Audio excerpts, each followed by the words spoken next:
Very fast and easy how to enable the timestamps or watermarks on the photographs of the photos of the Samsung Galaxy A54, and you can edit it too. You're gonna go to your camera, and here in the option of settings in the top, you're gonna find the option called Watermark.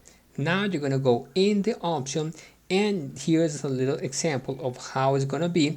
In this case, it shows model name Galaxy A54 5G, and you can select if you want it in the left, in the center, or in the right, and you can edit this name. Just go edit, and you could put the name you want to put, like I don't know, like blah, blah, blah, blah, blah, save, because I don't want the pictures to show like Samsung Galaxy A54. Maybe I want my name, my Instagram, or something like that, and I can put the date of the picture.